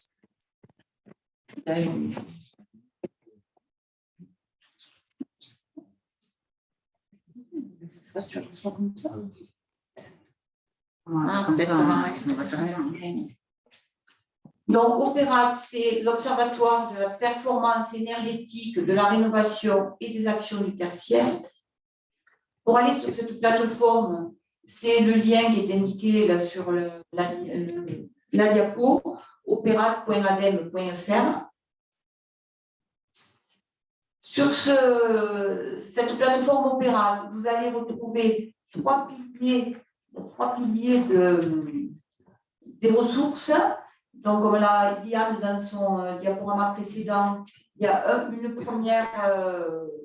premier groupe, c'est pour s'informer. Vous retrouverez les textes réglementaires, des plaquettes de présentation du dispositif éco-énergie tertiaire, la présentation de Opérat et des webinaires en replay. Ensuite, il y a des parties pour décrypter le dispositif avec une large foire aux questions, des fiches catégories d'activités, des modules de formation vidéo et des supports d'atelier. Alors, les formations vidéo sont à venir, elles n'y sont pas encore. Et ensuite, vous avez un autre groupe d'informations pour passer à l'action. Donc, quand vous allez sur la page d'accueil de Opéra, vous avez un accueil de ce type. Bon, la page d'accueil, c'est juste une petite présentation et au fond de la page, il y a un calendrier. Ensuite, vous avez un onglet ressources, un onglet foire aux questions et les contacts. Donc, cette première page, Opéra, vous pouvez y aller sans être inscrit. C'est une plateforme Internet, donc n'importe qui peut y aller pour se renseigner. Ensuite, quand vous voudrez vous inscrire, il faudra passer par l'onglet s'inscrire et une fois que vous serez inscrit, vous avez un onglet connexion qu'on ne voit pas là à l'écran, mais qui vous permettra d'aller vous reconnecter sur la plateforme. Je n'ai pas précisé avant de commencer, là c'est un petit diaporama où je reprends des captures d'écran de la plateforme. Ça, c'est pour qu'on puisse vous le donner, mais à la fin de cette présentation, j'irai directement sur la plateforme pour vous montrer où aller chercher les infos. Donc, voilà la première page des ressources. Il y a une présentation du dispositif éco-énergie tertiaire en 4 pages, un passé à l'action en 10 pages.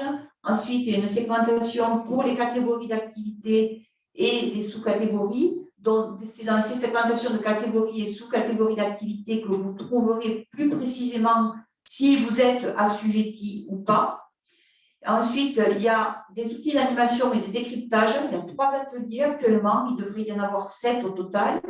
Mais actuellement, il y a 3 ateliers qui sont actifs. L'atelier sur l'assujettissement, l'atelier sur les entités fonctionnelles et l'atelier sur les objectifs éco-énergie tertiaire.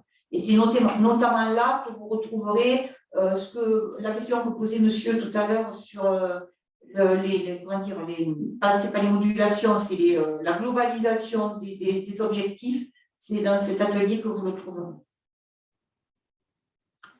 Donc voilà sous quelle forme se présentent les ressources. Ça, c'est la première partie. C'est vraiment la première chose à lire, on va dire, pour savoir si potentiellement vous êtes concerné par le décret tertiaire et si vous êtes assujetti.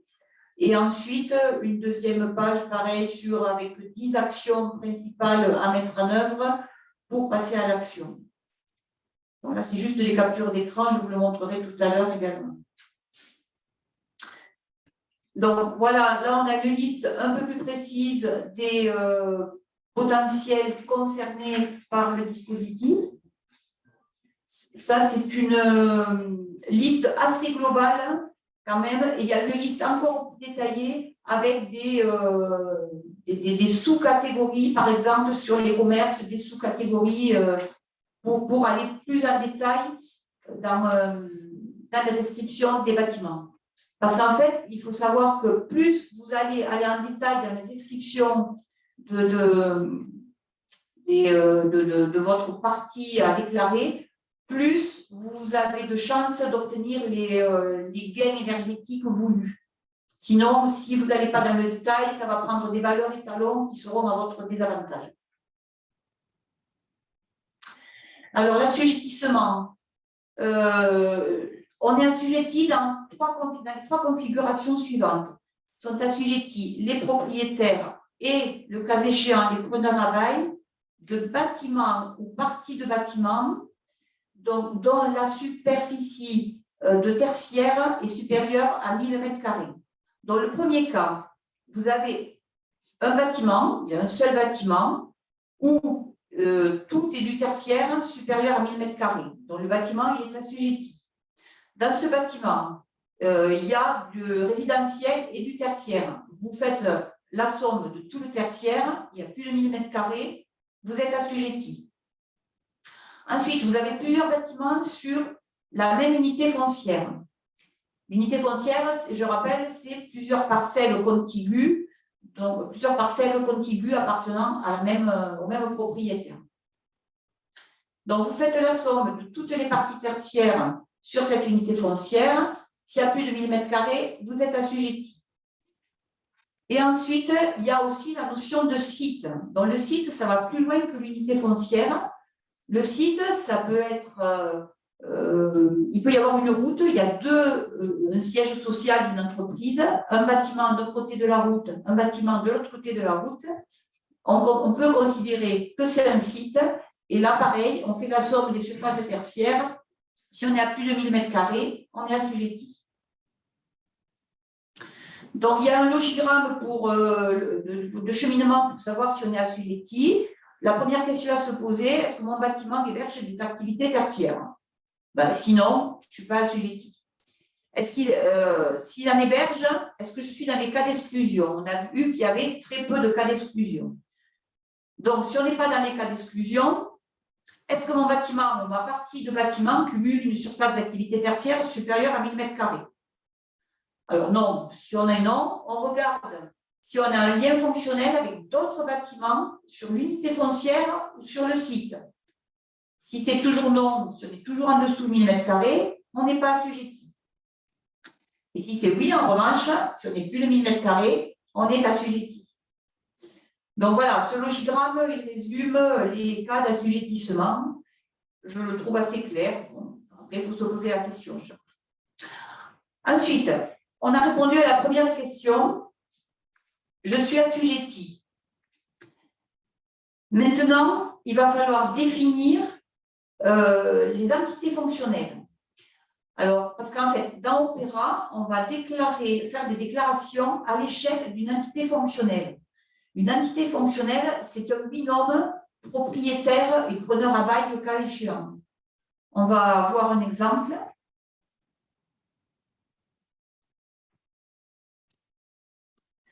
Voilà, dans un bâtiment, il peut y avoir plusieurs entités fonctionnelles. Pardon. Donc là, vous avez un bâtiment, il y a 2 copropriétaires. Donc, le premier propriétaire, il a le rez-de-chaussée du bâtiment avec un locataire. Donc, ce propriétaire avec ce locataire, c'est un binôme propriétaire Y, locataire 3, c'est une entité fonctionnelle. Au-dessus, vous avez un autre copropriétaire qui a 2 étages du bâtiment et à chaque étage, il a un locataire différent. Donc, on va avoir une première entité fonctionnelle, décidément que j'y tiens, copropriétaire X avec locataire 1. et une autre entité fonctionnelle, copropriétaire X, avec le locataire 2. Donc ici, vous allez avoir 3 entités fonctionnelles et dans Opérat, il va y avoir 3 déclarations.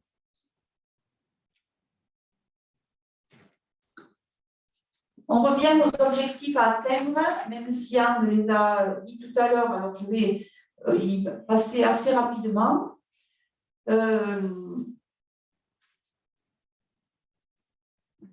Donc, alors, tout à l'heure, Anne, tu as dit qu'il fallait choisir, si on voulait atteindre la valeur en relative ou en absolue. Moi, j'ai compris qu'il n'y avait pas de choix formalisé, qu'il fallait atteindre un des deux. Et quand un des deux était atteint, eh bien, on était bon.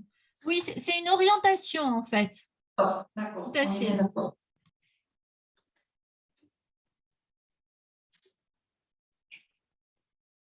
Dans les objectifs à atteindre, il y a un schéma. Donc ici, quand on a dans le cas numéro 1, on est un local assujetti peu performant. Je pense au monsieur tout à l'heure de Nutergia. Le local peu performant, on va plutôt travailler donc en valeur absolue. Donc à l'échelle 2030, on a moins 40%, on vise moins 40%, 2040 moins 50% et 2050 moins 60%. Quand on est dans un local plus performant, donc un bâtiment plus récent qui normalement a déjà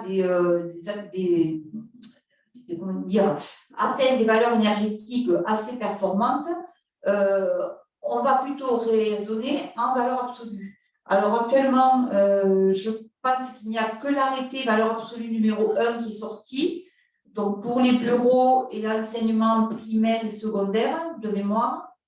Il y a un arrêté valeur absolue 2 qu'on nous a annoncé pour le mois d'avril, donc il ne devrait pas être loin, puisqu'on est presque à la fin du mois d'avril. Et il y aura un autre arrêté valeur absolue qui devrait sortir, qui va sortir en 2022, qui va couvrir finalement après toutes les autres activités tertiaires. Donc en 2022, on aura les arrêtés valeur absolue pour toutes les activités. Alors les arrêtés valeur absolue, ils ne donnent des valeurs actuellement que jusqu'en 2030. Et il y aura à la fin de la décennie d'autres arrêtés pour atteindre les valeurs en 2040 et puis après en 2050. En fait, ils ne peuvent pas donner des seuils valeurs absolues pour l'année 2040, par exemple, parce qu'on ne connaît pas les techniques innovantes qui vont sortir et qui permettront d'atteindre des objectifs encore meilleurs.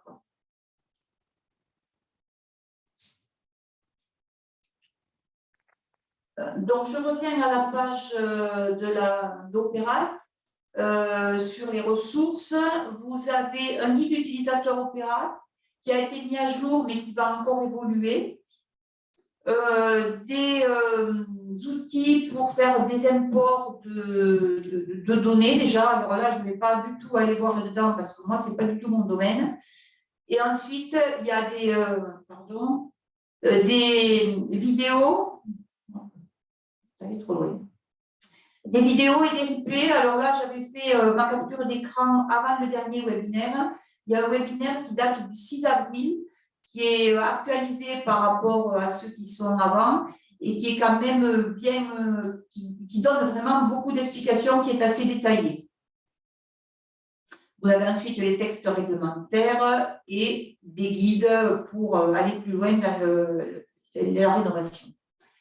Donc, la foire aux questions, elle se présente, donc, il y a 12 thèmes. Donc, les thèmes généraux, il y a donc l'assujettissement, la qualité des assujettis, leurs relations et leurs responsabilités, la détermination des objectifs, les données de consommation, les énergies et les usages, la modulation des objectifs, un thème sur la plateforme Opérat, les leviers d'action et de financement. Donc voilà, cette foire en question est mise à jour très régulièrement et elle est enrichie au fur et à mesure des remontées et des questions qui sont posées.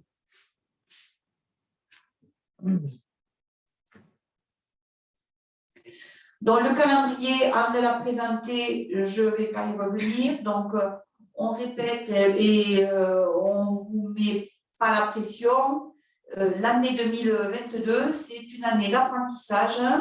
Donc, c'est la première année de remontée des données sur Opérat. C'est pour l'acculturation au dispositif éco-énergie tertiaire et sur la prise en main de la plateforme. Il y a de la souplesse, il y a le droit à l'erreur. Les années 2020 et 2021 ne sont pas représentatives, donc il n'y a pas d'attestation annuelle.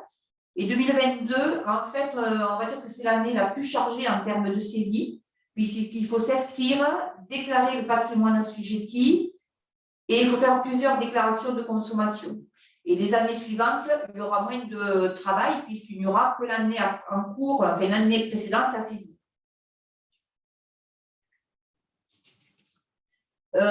D'autres supports, voilà. Donc, dans le calendrier, là c'est plus le calendrier réglementaire. L'arrêté valeur absolue 1 est sorti en 2020-2021. L'arrêté valeur absolue 2, donc la publication fin février 2022, maintenant voilà, c'est plutôt fin avril. Et il va y avoir un arrêté valeur absolue 3 qui va sortir prochainement dans le second semestre 2022. Je vous ai mis les contacts. Donc, le lien à la plateforme, c'est opera.adem.fr. Si vous avez des questions sur le dispositif éco-énergie tertiaire, c'est éco-énergie-tertiaire@développementdurable.fr. Et si la question porte sur les fonctionnalités de la plateforme Opérat, c'est opérat@adem.fr. Bon, sachant que c'est liens pour poser des questions. Avant de poser une question, vérifiez dans la foire aux questions si elle n'a pas déjà été posée avec une réponse. Et sinon, vous pouvez la poser. Mais bon, je ne sais pas dans quel délai y répondre. Et j'ai mis éventuellement mes coordonnées aussi, parce que peut-être qu'avec l'Adréal fera une collecte des questions à faire remonter pour pas que chacun dans son coin pose les questions. Donc, j'en ai fini pour ma présentation. Si vous voulez, je peux vous montrer un peu sur la plateforme Opérat comment elle se présente pour ceux qui ne connaissent pas. Donc voilà. Il faut que vous choisissiez le passager. Ah, ouais. On partage. C'est ça. Et vous cliquez sur celui-ci. Et partagez. C'est bon, c'est parti. Bon, bien. Donc là, on est sur la page d'accueil. Donc c'est. Pardon, non, c'est pas bon. C'est là, la page d'accueil. Donc, ils expliquent le report de l'échéance qui était prévu au départ le 30 septembre 2021, qui est maintenant le 30 septembre 2022. Et on a le planning de déploiement de l'application. Si je reviens sur les ressources, donc les ressources, je vous ai montré tout à l'heure cette page où j'avais fait des captures d'écran. Donc ici, c'est la première page qui vous permet de vraiment voir potentiellement si vous êtes concerné. Si vous voyez que vous n'y êtes pas du tout, bon, ben, ce n'est pas la peine d'aller plus loin. Pardon? Vous ne voyez pas, je crois qu'il faut. Ah ouais, chaque fois? Ah, d'accord, ah, ouais, mais je ne vais peut-être pas le faire à chaque fois alors. Hein. Enfin, je ne sais pas après si vous voulez que j'en ouvre certains, mais je ne vais peut-être pas le faire à tous. Je vais peut-être aller voir les ateliers plutôt. L'atelier assujettissement.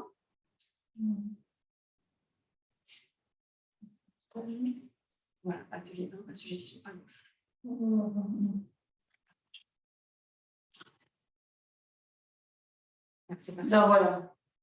Donc voilà, il va y avoir plusieurs ateliers pédagogiques. Actuellement, il y en a 3 qui sont opérationnels et qui sont sur la plateforme. Donc, il y a un rappel du dispositif et ici, des cas pratiques. Donc, qu'est-ce qu'un rappel sur le tertiaire? Qui est concerné? Qui est assujetti? Cette diapo, on l'a vu tout à l'heure avec Anne. Les exceptions. Et pour savoir, voilà, ici, on va avoir des notions de site avec des exemples. Ça, c'est ce que je vous ai montré aussi tout à l'heure. Et des cas pratiques. Ici, le bâtiment le plus simple, il y a un bâtiment qui fait plus de 1000 m² sur une parcelle, il est assujetti. Les bâtiments mixtes consomment le tertiaire, si on est à plus de 1000 m², assujettis. Ici, cas pratique, plusieurs bâtiments sur une même parcelle, pareil, plus de 1000 m². Ici, plusieurs parcelles qui sont, on considère qu'il y a, non là il y a 2 unités foncières, donc chaque unité foncière est indépendante, donc là il y a 2 assujettis. Et là, on a la notion de site. Vous voyez, je vous disais tout à l'heure, il y a une route qui passe entre les 2 parcelles, mais c'est le siège de la même entreprise, donc on somme l'ensemble et l'entreprise est assujettie. On a des cas pratiques pour le secteur public, une mairie et le groupe scolaire sur la même unité foncière, plus de 1000 m², assujettis. 2 parcelles contiguës, mairie, groupe scolaire. Si c'est la même unité foncière, assujettie aussi. Et là, on a un cas de site pour le public, un campus universitaire, il y a une route qui sépare, mais on somme la totalité. Et ensuite, vous avez des questions avec des réponses sur une quiz. Voilà, merci. Je ne sais pas là pour relancer. Non, sur la petite flèche verte quand vous êtes dans une. Il faut retourner sur le jeu.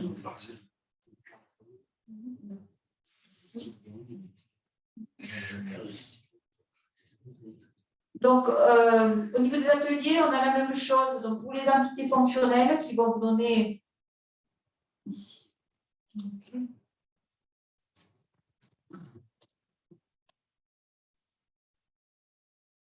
Je vais pas l'atelier 2. Non, c'est pas ça.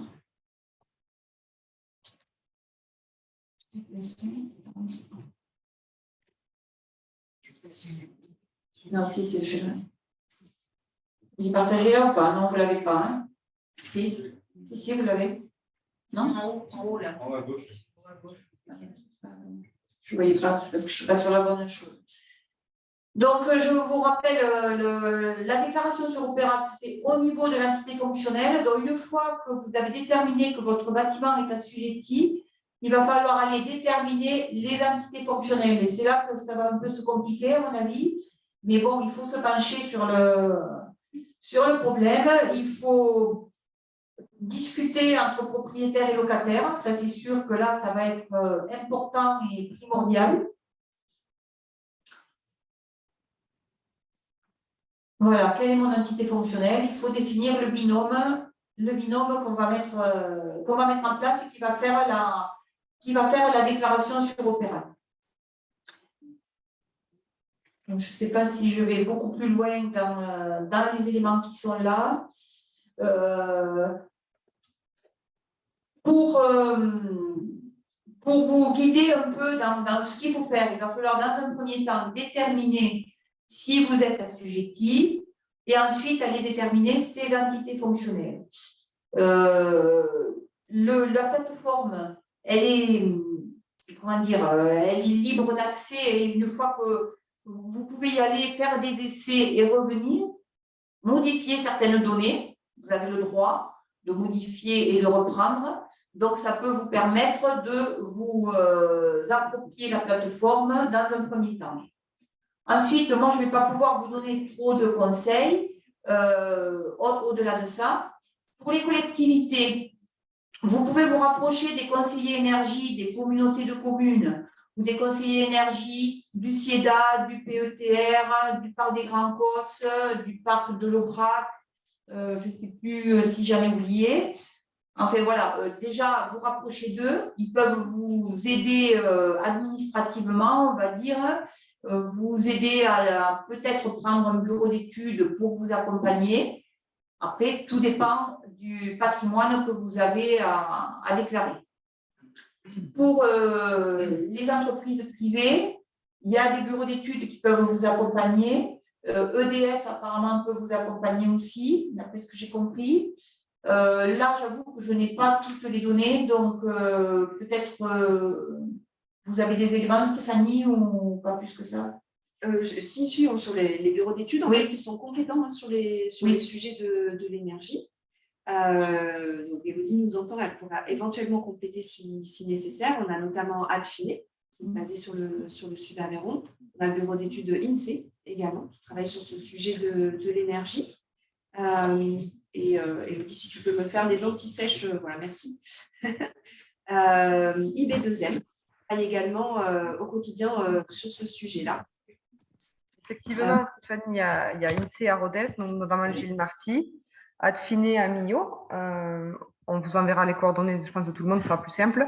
Et IB2M aussi sur Gage et EDF. Je pense qu'on vous enverra un mail récapitulatif avec toutes les coordonnées de ces personnes, comme ça sera plus simple. Au départ, Élodie, j'avais oublié personne. Juste IB2M, très bien.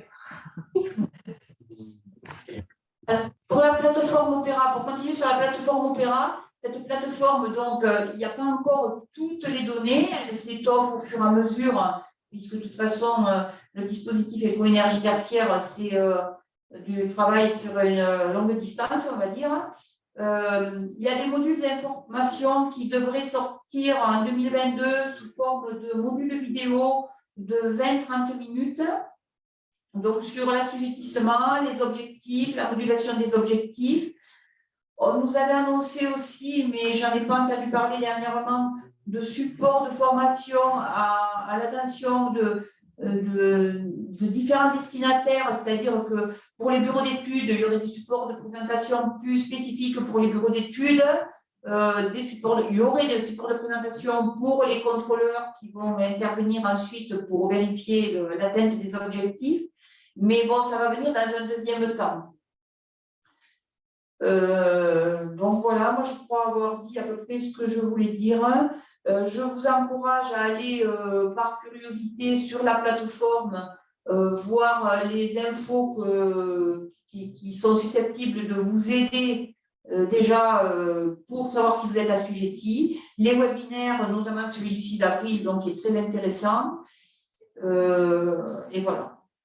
Je suis à votre écoute.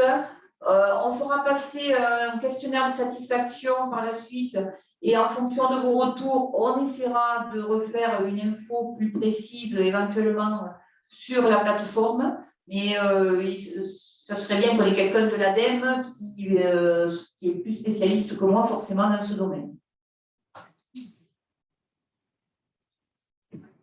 Est-ce qu'il y a des questions pour les personnes qui sont connectées à distance ?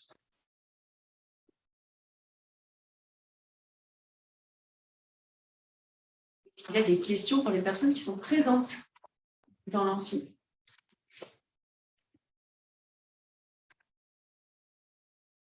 Non, mais Anne avait répondu déjà à pas mal de questions tout à l'heure, donc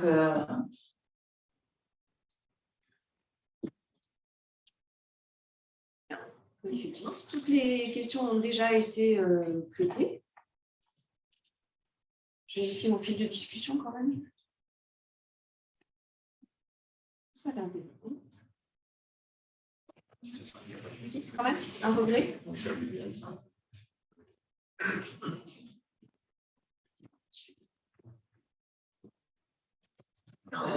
Michael Souvier, conseiller énergie-climat de Terre Saint-Estallon.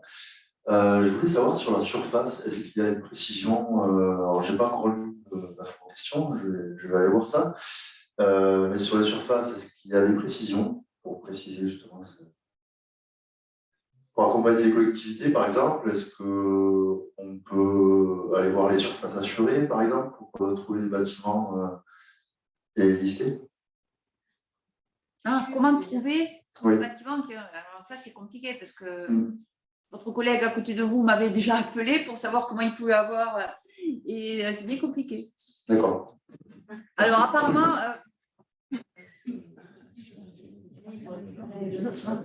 Je peux tenter le coup, mais je pense. C'est bien le problème. Alors, moi, je suis toujours étonnée de voir que les gens ne savent pas les surfaces qu'ils ont. Enfin, bon, et je crois que le ministère travaille sur une base de données des potentiels assujettis pour que, justement, derrière, on puisse relancer ce qui ne serait pas rentré dans le dispositif. Mais à partir des fichiers fonciers, je pense qu'ils travaillent. Mais ça, je ne crois pas que ce soit encore opérationnel. Donc, je suis bien embêtée pour pouvoir vous aider là actuellement à dire quelles sont les surfaces. On a essayé avec le fichier du SDIS, mais le fichier du SDIS, en fait, c'est que la partie établissement de soins publics, donc ça ne couvre pas tout le tertiaire. Donc, Nadine, est-ce que je peux intervenir par rapport à l'outil dont tu parles? Merci.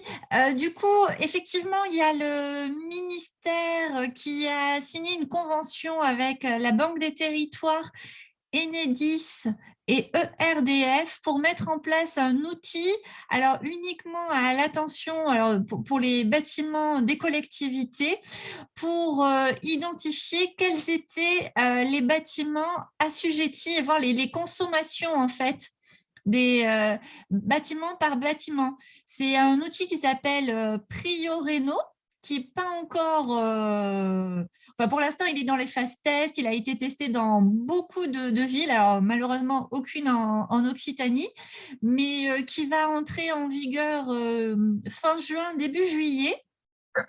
Et donc, qui permettra, donc qui croise en fait toutes les bases de données gratuites, enfin voilà, publiques, et permet de voir au sein d'une collectivité, quand on zoome sur une collectivité, on arrive à voir en fait quel est le bâtiment le plus consommateur par mètre carré. Et donc, il y a une espèce de diagramme en bâton qui classe en fait les différents bâtiments de la collectivité, du plus consommateur au moins consommateur. Donc, c'est en ça que c'est un outil d'aide à la décision et qui permet vraiment de voir la surface du bâtiment. Donc, on nous l'a présenté un peu, enfin voilà, très récemment en fait, ça s'accélère. La Banque des Territoires a vraiment beaucoup travaillé sur la finalisation de cet outil. Donc, on va faire une présentation à l'ensemble des collectivités d'Occitanie. Alors, je n'ai pas la date encore exacte, ce sera fin juin, début juillet. Voilà, donc ce sera la Banque des Territoires. Donc, nous, on va vous inviter, donc toutes les collectivités d'Occitanie, à la fois les élus et en même temps les services techniques, mais il y aura aussi les conseillers en énergie partagée, les syndicats d'énergie. Enfin bon, l'invitation sera très large, hein, les DDT, etc. Tous ceux qui peuvent intervenir, tous les acteurs en fait qui peuvent intervenir dans ce dispositif éco-énergie tertiaire, et on verra comment il fonctionne. Et c'est un outil vraiment assez puissant, enfin, la présentation qu'on nous a faite. Mais alors, par contre, ce n'est que pour les bâtiments des collectivités, bâtiments publics. Donc, dès qu'on a la date, l'invitation partira et ce sera sous forme de webinaire. Ce sera 2 heures maximum c'est-à-dire on refera une présentation sur le dispositif éco-énergie tertiaire, les grands principes, etc. Et on présentera l'outil. Merci.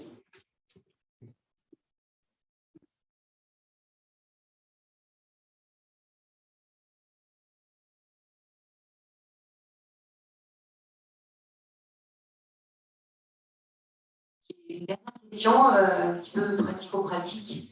En termes de rénovation, moi je souhaitais mettre en place des bornes électriques pour les véhicules. Du coup, je vais augmenter ma consommation tout en étant dans un geste de transition écologique. Est-ce que ça, c'est pris en considération ou pas?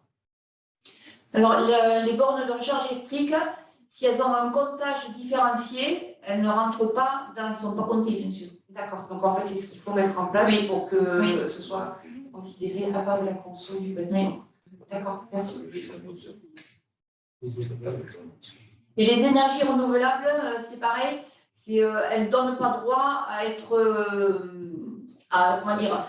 comment voilà, c'est pas vraiment une compensation, quoi. Hein. En fait, on prend en compte les énergies facturées.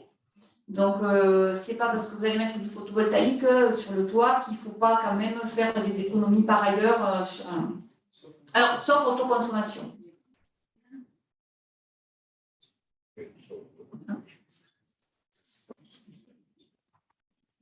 Juste pour préciser, du coup, c'est vraiment toutes les consommations qui doivent être déclarées. Même le process, par exemple, pour des piscines, tout ce qui est chauffage de l'eau, etc., c'est pris en compte. C'est pas uniquement… voilà, et d'ailleurs, on déclare dans Opéra ce n'est pas que les bâtiments chauffés, parce que c'est toute consommation. Donc, il peut y avoir aussi tout ce qui est, alors éclairage, ce n'est pas ceux qui consomment peut-être le plus, mais imaginons que vous ayez un sous-sol avec des systèmes de refroidissement ou autre, ça rentre en ligne de compte. Ce n'est pas que le chauffage.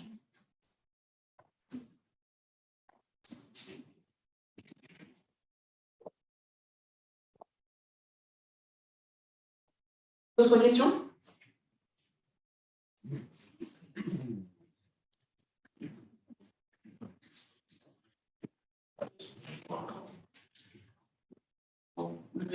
Je vous remercie donc pour votre participation à cette. Alors, comme on l'a dit, hein, et on voit qu'il y a quelques questions, et bien évidemment, je me doute que avec cette première présentation, on n'a pas fait le tour de toutes les questions qui peuvent se poser sur le sujet. Donc, bien évidemment, la CCI, la DDT, hein, nous restons à disposition des uns et des autres pour répondre aux questions, ou en tout cas, au moins pour les prendre en charge dans un premier temps et d'en assurer le relais, soit vers le niveau régional, soit vers le niveau central. Il y a également, il ne faut pas oublier que, donc on a vu qu'il peut y avoir un certain nombre de bureaux d'études, de cabinets conseils qui peuvent intervenir dans le domaine des audits, du diagnostic énergétique. Il y a également des dispositifs d'accompagnement qui existent, que ce soit auprès des collectivités ou auprès des entreprises du secteur privé, qui peuvent être éventuellement accompagnés par l'ADEME. Donc, éventuellement, nous, on peut également être le relais en DDT, soit par l'intermédiaire du service directement au siège à Bourran, soit éventuellement pour les collectivités qui sont bien évidemment réparties dans le territoire et qui ont, je dirais, leur relais privilégié pour nous, soit avec la délégation territoriale ouest, donc qui est à Villefranche de Rouergue, Nicolas Flouest pour le centre nord, et on va avoir donc Julien Caillus qui va arriver prochainement donc sur Millau. Nos collègues en délégation territoriale peuvent être un premier relais de questionnement et feront le lien avec notre service métier, qui est le service énergie, risque, bâtiment et sécurité, donc piloté par Barbie Bousquet avec Karine Rudel et Nadine Nègre, qui est vraiment la cheville ouvrière sur ce sujet-là, pour pouvoir prendre en compte vos questions et éventuellement faire le relais. Et également, en cas de besoin, nous aussi faire le relais vers l'ADEME pour les interroger et les mobiliser en tant que de besoin, parce que c'est un opérateur aussi important et que les collectivités, peut-être dans le territoire de l'Aveyron, ne connaissent pas encore assez suffisamment et qu'il faut qu'on mobilise. Donc nous, en tant que DDT, on est également là dans ce rôle de relais auprès de l'ADEME, qui est un de nos partenaires aussi. Voilà. Donc, déjà, je vous remercie pour votre participation sur ce sujet qui va bien évidemment nous occuper pendant pas mal de temps. On a bien vu que c'est un sujet qui est aussi un peu complexe, donc évidemment, il amènera des questions et donc auxquelles nous devrons essayer de répondre, et puis surtout afin d'être relativement opérationnel et pratique, parce que derrière, c'est comment on met en œuvre demain tout ce dispositif, et puis derrière, quel plan d'action éventuellement on réussit à enclencher pour atteindre soit les objectifs qui sont fixés, je dirais de façon un peu forfaitaire, avec une date de référence qui sera peut-être 2010, soit quand on va s'engager pour des bâtiments qui seront plus récents ou qui ont été rénovés récemment sur des valeurs repères, valeurs seuils vers lesquels il faut se projeter. Bon, bien évidemment, on a tous en tête que cet engagement qui nous concerne tous, que nous soyons acteurs des services publics ou acteurs des entreprises et donc du secteur privé, compte tenu du contexte actuel qui, bien évidemment, renforce la nécessité de se préoccuper de cette problématique, puisqu'on voit bien que le coût des énergies, là, c'est brutalement renchéri compte tenu de la crise en Ukraine. Et je dirais que ça met bien évidemment en relief davantage la nécessité de pouvoir répondre à ces objectifs, de s'engager dans cette démarche de résilience, parce que tous les efforts que l'on fait et qui ont d'abord un intérêt économique aussi, hein, en tant que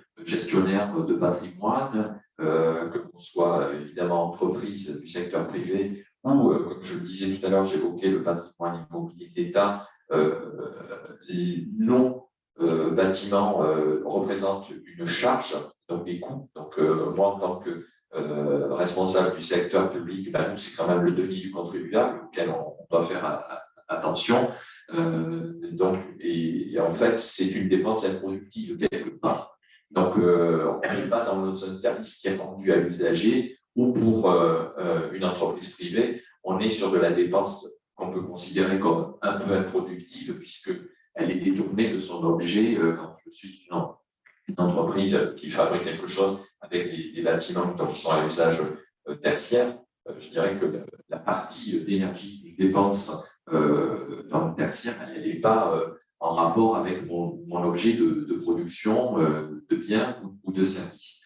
Donc voilà, on a un aspect économique et puis on a également, bien évidemment, une contribution à la réduction des émissions de gaz à effet de serre. Donc c'est un engagement, comme ça a été prévu au départ, dans la lutte contre le changement climatique. En tout cas, on va essayer, par ces actions-là, de viser à atténuer les effets du changement climatique. Donc voilà, premier point d'information, comme on l'a dit, ça nécessitera vraisemblablement, d'une part, des questions, mais également peut-être des points d'information plus spécifiques par secteur d'activité. Et donc, n'hésitez pas à revenir vers nous si vous avez besoin qu'on vienne un peu éventuellement plus précisément dans les territoires, à faire un point avec vos collectivités, voilà, et ici avec la CCI éventuellement par secteur d'activité ou entreprise dans un territoire un peu particulier. Donc s'il y a des demandes un peu plus locales, plus spécifiques sur des aspects techniques de mise en œuvre, n'hésitez pas à revenir vers nous pour qu'on prenne les questions, qu'on essaie de répondre à vos demandes du mieux possible. Voilà. Je vous remercie pour votre attention et pour votre participation et bon retour pour ceux qui sont venus de près ou de plus loin. Merci à vous.